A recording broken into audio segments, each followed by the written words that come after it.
Hello everyone. So in today's video we will be discussing about business studies project file on the topic principles of management. तो यहाँ पर ये रहेगा हमारा cover page, सुंदर सा इसी तरीके से आप अपना कवर पेज भी डिज़ाइन करना. Then comes your index, as it is copy कर लो, बस पेज नंबर लास्ट में लिखना जब तुम्हारा प्रोजेक्ट हो जाए. This is your acknowledgement. यहाँ पर अपने बिजनेस स्टडीज़ टीचर और प्रिंसिपल का नेम ऐड कर देना. देन कम्स योर सर्टिफिकेट, यहाँ पर अपना सब्जेक्ट नेम और स्कूल नेम ऐड कर दो. Then comes your introduction. बहुत इंपॉर्टेंट है, किसी भी प्रोजेक्ट के लिए इंट्रोडक्शन लिखना बिल्कुल मत भूलना. देन कम्स हेनरी फ्यूल का पिक्चर. गूगल पे बहुत सारे अवेलेबल है, कोई सी भी एक पिक्चर प्रिंट करवा लो और यहाँ पर पेस्ट कर देना. फिर आप उसके सामने वाले पेज पे लिखना हेनरी फ्यूल के बारे में. देन एक फ्रेश शीट पर बड़ी सी हेडिंग देना प्रिंसिपल्स ऑफ मैनेजमेंट. उसके पीछे एक पिक्चर पेस्ट करना जो रिलेट करता हो डिवीजन ऑफ वर्क से. उसके बाद डिवीजन ऑफ वर्क के बारे में लिखना, उसके positive effect, consequences of violation लिखना. और इसी तरीके से जितने भी हमारे 14 प्रिंसिपल्स हैं सबके positive effects, consequences of violation, एक एक रिलेटेबल पिक्चर और थोड़ा सा उस पर्टिकुलर प्रिंसिपल के बारे में आपको बताना है. नाउ इम्पॉर्टेंट टिप, जब आप अपने वाइवा के लिए अपेयर होगे तो ये वाला जो टॉपिक है ना principles of management, it is the easiest topic I would say. क्योंकि बाकी टॉपिक्स जैसे मार्केटिंग हो गया या बिजनेस एनवायरनमेंट हो गया या फिर स्टॉक एक्सचेंज हो गया, सब में ना बहुत अलग अलग क्वेश्चंस बन सकते हैं. पर इस पर्टिकुलर प्रोजेक्ट के अंदर आपको सिर्फ ये 14 प्रिंसिपल्स अच्छे से आने चाहिए. और इसके दो बेनिफिट्स हैं. यहाँ पर याद कर लोगे, एक 6 मार्क्स का क्वेश्चन पक्का आता है आपका इसमें से डायरेक्ट, जहाँ पर आपको किसी भी 3 प्रिंसिपल्स के बारे में लिखना होता है या फिर आपको कोई केस स्टडी दे देंगे वो. तो एक तीर से दो निशाने, आपका प्रोजेक्ट भी कंप्लीट हो जाएगा. यहाँ से ये 14 प्रिंसिपल्स पढ़ लोगे तो वाइवा में तो 20 आउट ऑफ 20 आ ही जाएंगे. उसके अलावा जो आपका फाइनल एग्ज़ाम, रिटन एग्ज़ाम होगा, वहाँ पर भी आप अच्छा स्कोर कर पाओगे.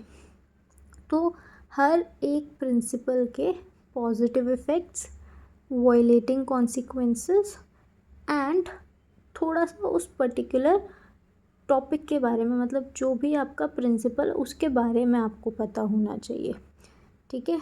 तो जैसे एक गैंग प्लान क्या होता है, स्केलर चेन क्या है, तो स्केलर चेन के बारे में बताओगे, गैंग प्लान के बारे में, और आपका ये क्वेश्चन बन जाता है when ever you talk about your viva.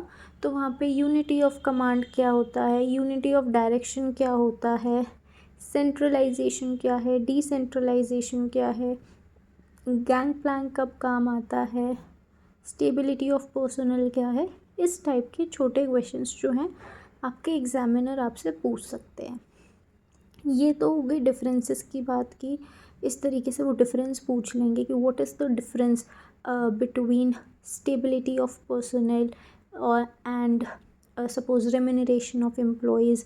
या फिर वो पूछ सकते equity and remuneration of employees में क्या डिफरेंस है, मतलब why are these principles different and how these principles are different. Okay. तो इस तरीके के क्वेश्चंस आप प्रिपेयर कर सकते हो.